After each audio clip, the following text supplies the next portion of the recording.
મંડે માગ મૂર્તિ રાજીવ મણિયારના પ્રણામ.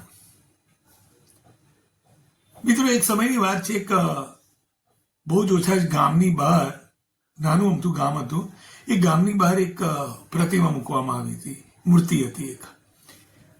આ મૂર્તિ જે હતી ને, એ સામાન્ય આપણે બધે જોતા હોઈએ છીએ એવી કોઈ રાજા મહારાજા કે એવી કોઈ મૂર્તિ નહોતી, કોઈની એવી નોન વ્યક્તિની મૂર્તિ નહોતી, પણ મૂર્તિ તદ્દન વિભિન્ન પ્રકારની હતી.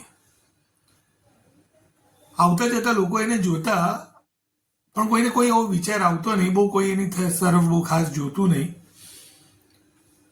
પણ આ મૂર્તિ એવી હતી ને, કારણ કે મૂર્તિની આગળની સાઈડ ઉપર, એટલે તમે ગામની અંદર જાઓ ત્યારે તમે જુઓ તો એને આગળ વાળ હતા, અને પાછળથી તમે એને જુઓ તો એ મૂર્તિને પાછળ ટાલ હતી. કદાચ કોઈકને વિચાર આવ્યો હશે, પણ કોઈએ કોઈ તપાસ કરવાની મહેનત કરી નહીં. એક દિવસ એ જ રસ્તા ઉપરથી પસાર થતા એક છોકરાને વિચાર આવ્યો કે પૂછી તો જોઈએ કે ભાઈ આ મૂર્તિ શેની છે. એટલે એ ગામની અંદર ગયો અને ગામના લોકોને પૂછ્યું. હવે ગામની અંદર 18-20 ઘરો હતા, બહુ વધારે ઘરો બી હતા નહીં.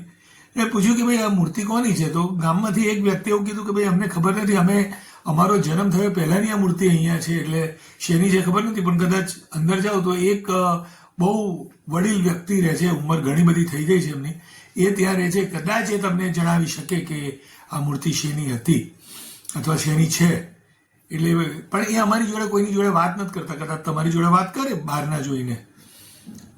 યુવકને થયું સારું, મારે જવું જોઈએ. એટલે ગયો, અંદર ગયો, ત્યાં એ ભાઈનું ઘર શોધ્યું અને વડીલ જે હતા એ વડીલને પ્રણામ કરીને એમને પૂછ્યું કે વડીલ, હું અહીંયા રસ્તા પરથી પસાર થાઉં છું, તો ગામના એન્ટ્રન્સ ઉપર જે મૂર્તિ મૂકી છે, એ મૂર્તિ જે છે એ મૂર્તિ શેની છે અને એ શું જ દર્શાવે છે?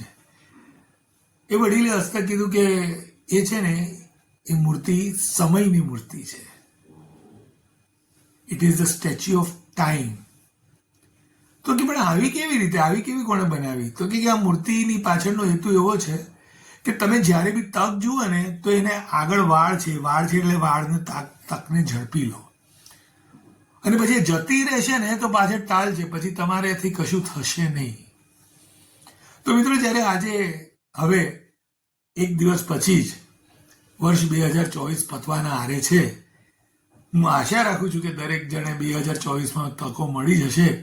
પણ ના હોય તો કોઈ વાંધો નથી. વર્ષ 2025 આવી રહ્યું છે. જે બી તક તમને મળતી હોય એ તકને ઓળખો, સ્વીકારો, એન્ડ 2025ના વર્ષમાં મેક યોર માર્ક.